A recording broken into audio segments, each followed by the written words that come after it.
Hey, I heard you got a new best friend. Yeah, it hurts a bit, I won't pretend that it doesn't matter that you're with someone else. In a way, that's how it's supposed to be. If I'm unable to make you happy, then it's for the better that you are not with me.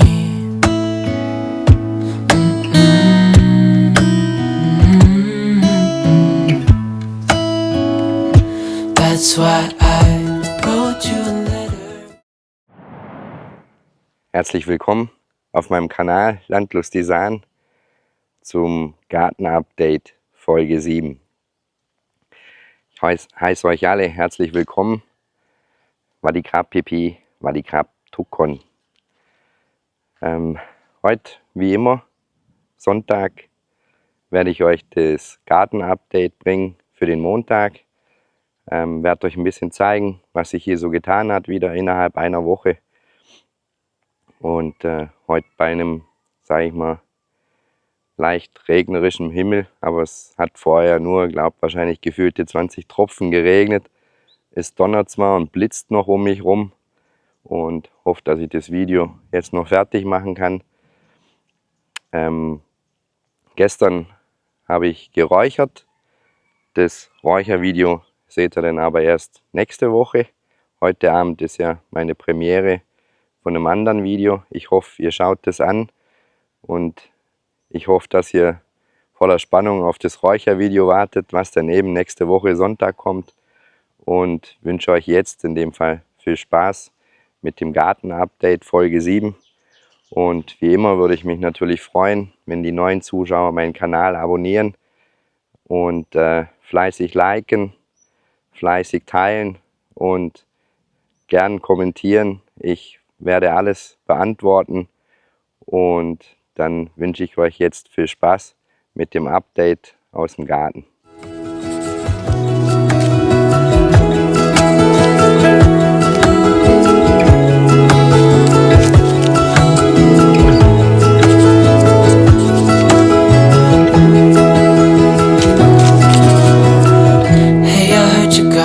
Best friend, yeah, it hurts a bit, I won't pretend that it doesn't matter that you're with someone else. That's why I wrote you a letter, 'cause you see. Heute würde ich sagen, fangen wir an mit den Mangos, die jetzt doch ganz gut wachsen in der letzten Zeit. Ob es jedoch für meine Frau reicht, für die Rückreise in die Schweiz, das bezweifle ich. Ja, sie sind doch noch nicht so groß. Ich zeige es euch mal. Hier seht ihr den Mangobaum, wo jetzt einige Früchte hat. Für mein Empfinden ist es noch viel zu wenig. Also letztes Jahr war deutlich mehr. Auch der Baum dort. Ziemlich viel Früchte.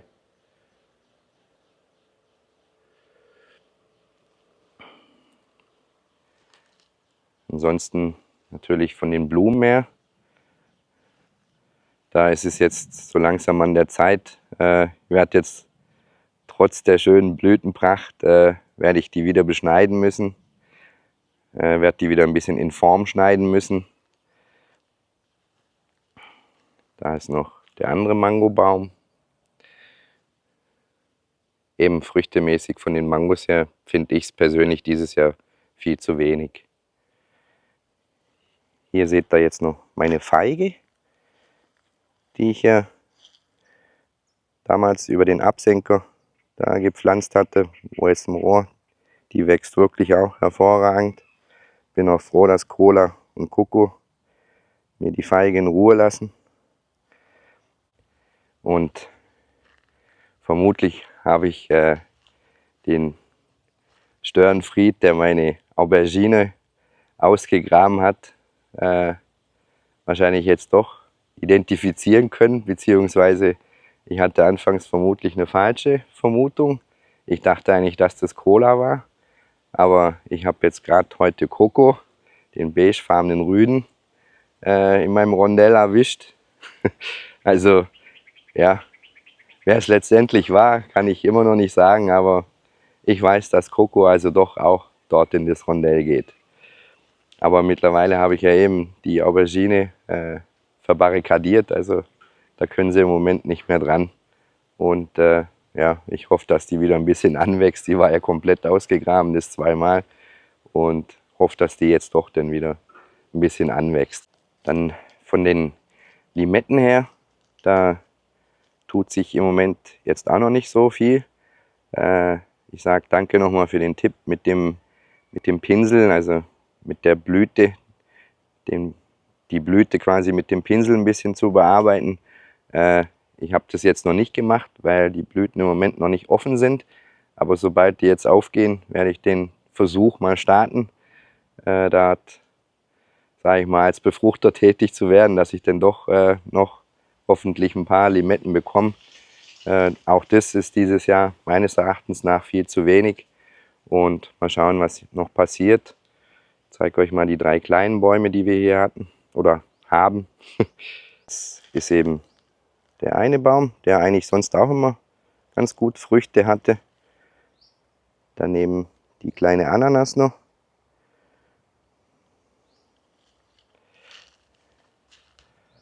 Dort auch Limettenbaum. Nochmal der Limettenbaum, aber wie gesagt, die haben im Moment alle viel zu wenig Früchte. Da meine Papaya, der recht gut wächst. Und ich hatte es ja, glaube ich, in der letzten Folge schon gesagt, ich habe die letzten Tage eben auch ein bisschen mit Kuhmist gedüngt. Und zwar jetzt hauptsächlich mal die ganzen Früchte und hauptsächlich mal das, was ich neu gepflanzt hatte. Eben die Papaya. Bin jetzt noch nicht ganz durch. Ich will das bei den restlichen Bäumen jetzt auch noch machen. Wir haben noch ein paar Säcke da, Kuhmist. Und weil jetzt eben hoffe ich, dass dann doch so langsam der Regen ein bisschen einsetzt hier. Und ja, dann werde ich da auf jeden Fall noch ein bisschen düngen. Und ich habe es eben gesehen, der Papaya zum Beispiel hat es ganz gut getan. So wie ich gesehen habe, meinen Tomaten hat es auch gut getan. Das zeige ich euch nachher mal noch. Also das mit der Blütenendfäule, das ist jetzt meines Erachtens nach ein bisschen zurückgegangen. Ich hoffe, dass ich es ein bisschen in den Griff bekommen habe. Werde da aber trotzdem nach wie vor beim nächsten Mal sicherlich einen größeren Topf verwenden und vermutlich mal mehr düngen. Ihr habt mir zweimal fleißig Tipps gegeben mit den Eierschalen, mit Düngen und so. Aber was ihr mir nicht gesagt habt, schreibt mir doch mal in die Kommentare, wie oft ihr denn düngt. Das würde mich mal interessieren. Wie oft ihr da mit Dünger hantiert oder wie oft ihr da eine Eierschale drunter mischt.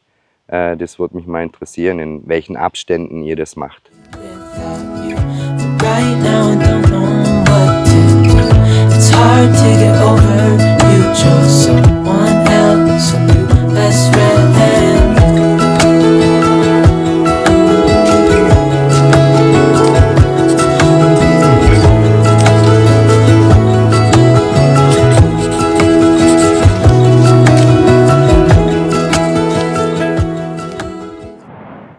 Dann noch zu meinem neu ausgesäten, was ich ja damals ausgesät hatte. Da hat sich jetzt so viel bis auf die Gurken auch noch nichts getan. Zeige ich euch gerade mal. Da seht ihr hier eben die Gurken.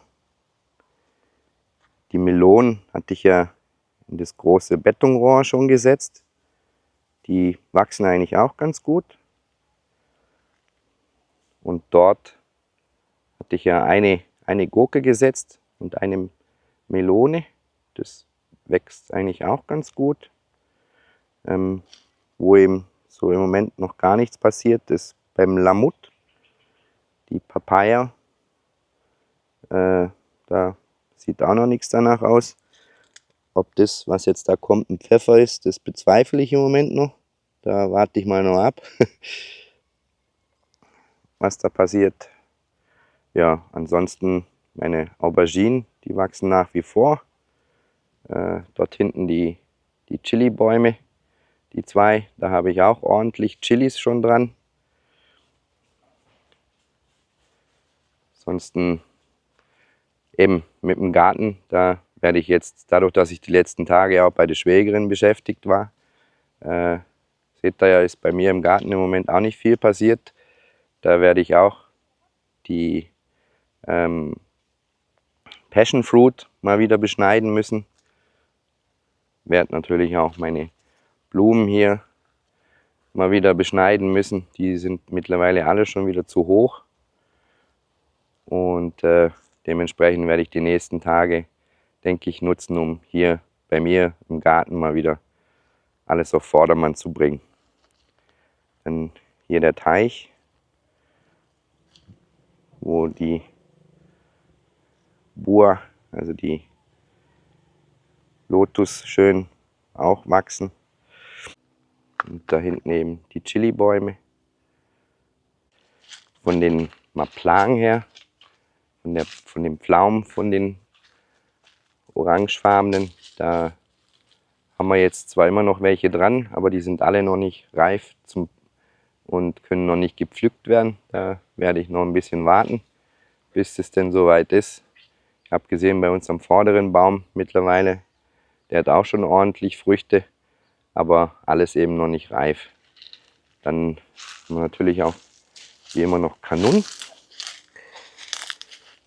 Sogar der kleine Baum hat jetzt doch noch Früchte bekommen. Da hat er 2 Früchte. Die kleine Frucht werde ich abnehmen, dass dann bloß noch eine Frucht dran hängt. Ah, da haben wir sogar noch mal eine, sehe ich gerade. Dann bekommt er jetzt denn doch noch ein paar. Ansonsten eine Dattel hinten, die auch weiterhin schön wächst.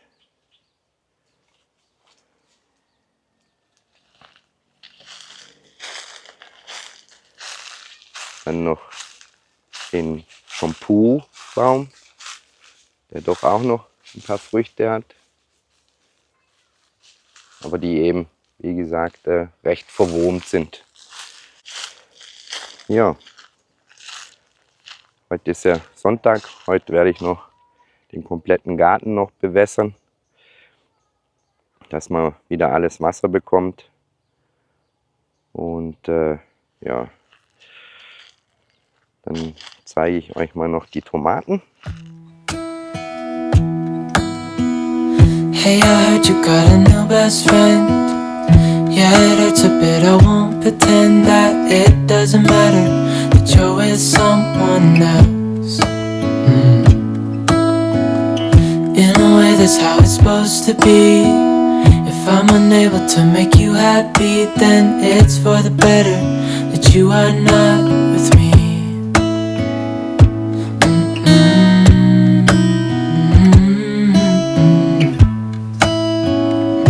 That's why I wrote you a letter, 'cause you see, I write so much better than I speak. Die Tomaten werden jetzt dann doch auch so langsam ein bisschen rötlich. Hier seht ihr jetzt die Tomaten. Da mein Schnittlauch, wo meine Frau vor 3-4 Tagen schon schön abgeerntet hat, der aber bereits schon wieder nachgewachsen ist. Und dann hier eben die Tomaten,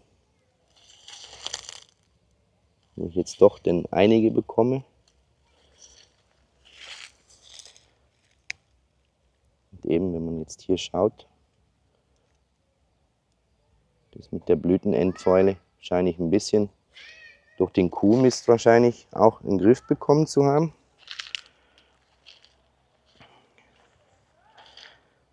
Dann hier auch noch Schnittlauch, dieser Donhorn. Und hier hatte ich noch mal 3 Feigen probiert über einen Absenker, beziehungsweise ich habe die unteren Triebe weggenommen, habe die einfach mal in die Erde und so wie es aussieht, kommen alle 3. Die 3 vermache ich dann meiner Schwägerin, die im Juli kommt. Da kann Boone denn sich ein schönes Plätzchen suchen für die Feigen.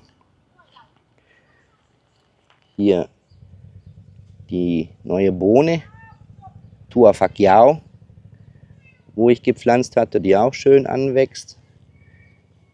Und hier von der bisherigen,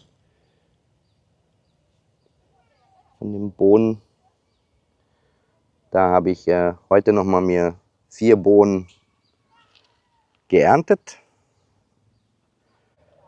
Also ihr seht, auch bei den Tomaten, ich habe es versucht mit dreckigen Witzen, dass sie schneller rot werden, aber so ganz langsam kommen sie. Also ich hoffe, dass ich denn doch bald jetzt auch mal eine Tomate essen kann und nicht bloß wegschmeißen kann aufgrund der Fäule. Ja,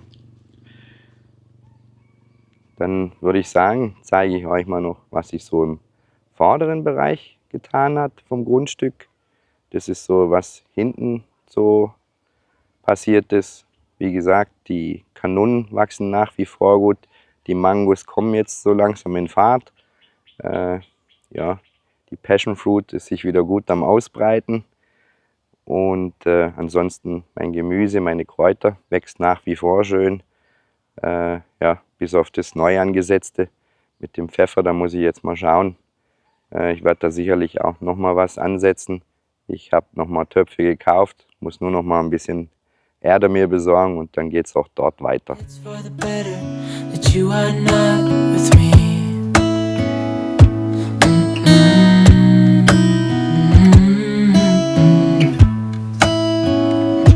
That's why I wrote you a letter, 'cause you see, I write so much better than I speak. And I need to tell you, you were my best friend till the end. I hope I'll be happy without you, but right now I don't know what to do. It's hard to get over, you chose someone else, a new best friend. Doesn't feel like it was long ago. We were head over heels in love, thought it'd last forever, but somehow we got lost. Looking back, I didn't realize what was wrong with me. Hier hat meine Frau jetzt einen Versuch gemacht, und zwar, sie hat von den Blumen, versucht sie jetzt eine zweifarbige Pflanze draus zu machen. Und zwar die zweifarbige Pflanze, die ja bei der Schwägerin, bei Aria, habe ich die auch schon, ich glaube schon 2-, 3-mal gefilmt. Das sind eben 2 Farben, die quasi über 2 verschiedene Pflanzen angeschnitten wurden, zusammengebunden wurden und dann eingetopft wurden. Und das sind im Prinzip die Blumen hier, die kennt ihr ja. Diese hier. Und aus der Blume hat eben meine Frau jetzt versucht, eine zweifarbige zu ziehen. Da bin ich schon gespannt drauf, ob das funktioniert. Also es funktioniert sicher, weil bei meiner Schwägerin hat es ja schon funktioniert. Und von daher hoffe ich, dass das hier was wird, weil ich finde das einfach wunderschön, wenn man da eine zweifarbige hat. Das ist ja schon was Tolles, meiner Meinung nach. Dann vorne auf dem Grundstück, da blumentechnisch, wisst ihr ja, ist ja da gut aufgerüstet worden, was auch alles schön angewachsen ist. Dann natürlich die Kokosnusspalmen, die auch nach wie vor schön wachsen. Dann die gelben Trompetenblumen.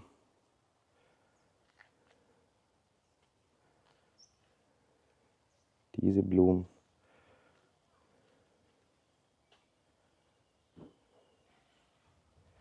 Und eben hier, was meine Frau noch aufgerüstet hat. Das wächst auch alles gut an. Auch hier, was meine Frau ja alles neu gepflanzt hatte. Das wächst auch alles gut an.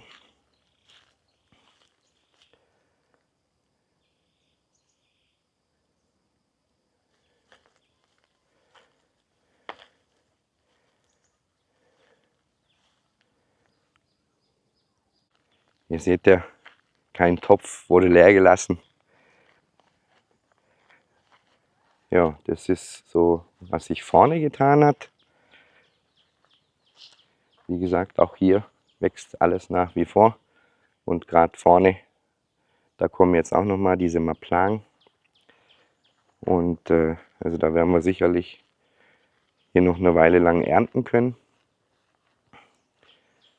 Dann meine Sator, da kommen jetzt doch auch noch ein paar mehr Früchte.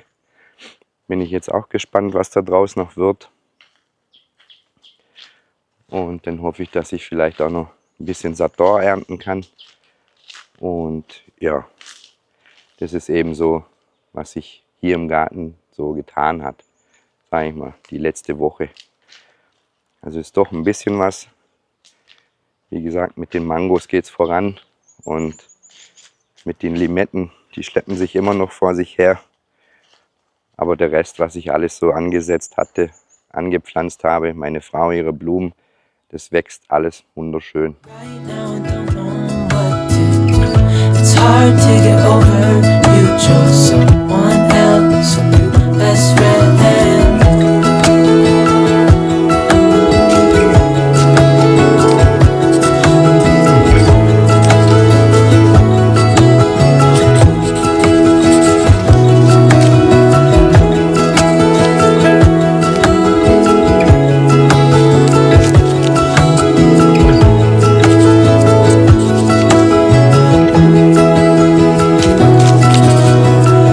Hey, I heard you got a new best friend. Yeah, it hurts a bit. I won't pretend that it doesn't matter that you're with someone else.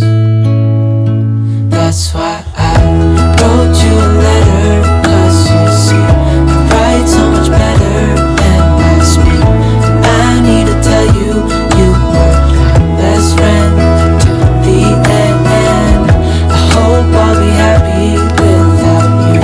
But right now I don't know what to do. It's hard to get over. You chose someone else. Hey, I heard you got a new best friend. Yeah, it hurts a bit. I won't pretend that it doesn't matter that you're with someone else. In a way, that's how it's supposed to be.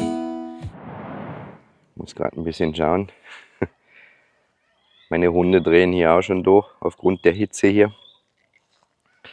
Ihr habt ja schon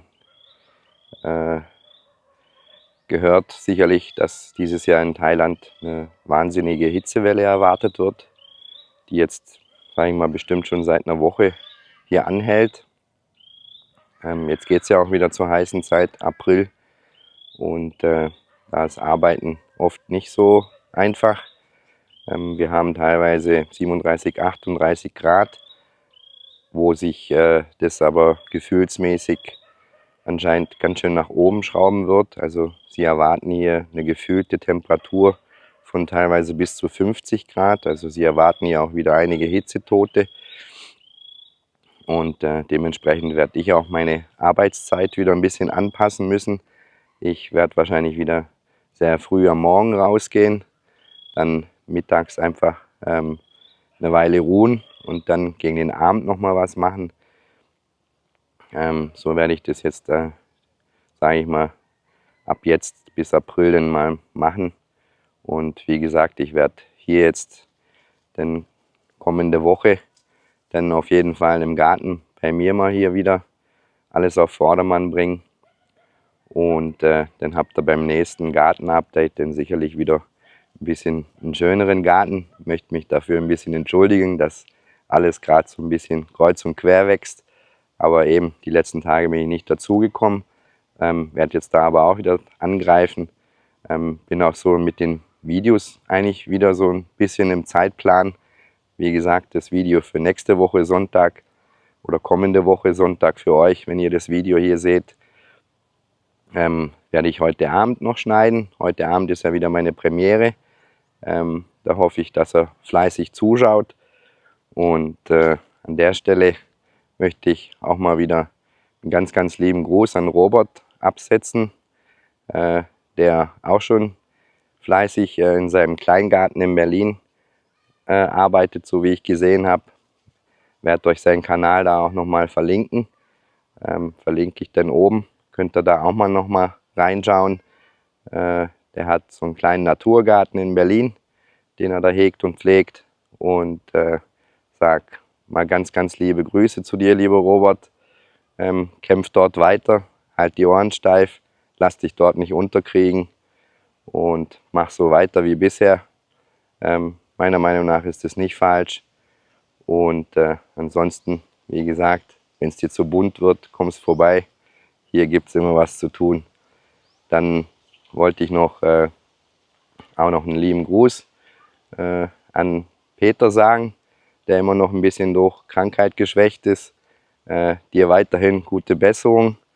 Und ich sehe gerade, jetzt fängt es an zu regnen. Also ich werde es jetzt kurz halten. Auch nochmal liebe Grüße an Günther. Günther, dein Video über den Regen, den werde ich dir mal noch machen. Aber das hier ist jetzt nicht wirklich ein Starkregen. Sobald da mal ordentlich was runtergeht, werde ich da mal filmen. Und hier, lieber Günther, jetzt mal ein etwas stärkerer Regen. Ich werde das, glaube ich, noch in das Garten-Update mit einpacken. Ich filme das jetzt gerade mit dem Handy, also Entschuldigung für den schlechten Ton dann vielleicht. Letztes Jahr hatte ich dir ja geschrieben, hatten wir teilweise über eine Woche komplett Regen. Also hat nonstop geregnet, wirklich auch die ganze Nacht über. Da werde ich dann sicherlich mal was drehen. Werde dir dann auch mal zeigen, wie sich der Pegelstand von meinem See, von den Flüssen verhält. Und ja, aber jetzt der kleine Regen ist ein bisschen angenehm, ist eine nette Abkühlung. Muss nur eben aufpassen wegen meiner Kamera. Verziehe mich mal ein bisschen unters Dach. So. Ja, dann bleibt mir zum Schluss nicht mehr viel zu sagen. Ich hoffe, das Video hat euch gefallen, das kleine Update hat euch gefallen und schreibt mir wie immer schön fleißig in die Kommentare, was ihr wissen wollt, was ich vielleicht noch besser machen kann. Könnt mir auch gerne in die Kommentare schreiben, ob ich mit meinem Tomaten auf dem richtigen Weg bin. Und ansonsten wünsche ich euch dann wie immer eine ganz gute Zeit. Bleibt gesund, passt gut auf euch auf. Vergesst nicht zu liken, teilen, abonnieren und kommentieren. Würde ich mich drüber freuen. Und dann sehen wir uns beim nächsten Video wieder. Ob ich jetzt den kommenden Mittwoch was bringen werde, das weiß ich noch nicht. Das werdet ihr sehen. Aber dann sicherlich wieder die übernächste Woche wird dann sicherlich auch am Mittwoch wieder was kommen von mir. Und ansonsten, wie gesagt, das Räuchervideo ist schon im Kasten. Das werde ich heute vorbereiten. Das seht ihr dann am kommenden Sonntag. Und dann sehen wir uns beim nächsten Mal wieder. Also, dann passt auf euch auf. Wir sehen uns. Euer René aus Thailand. That's why I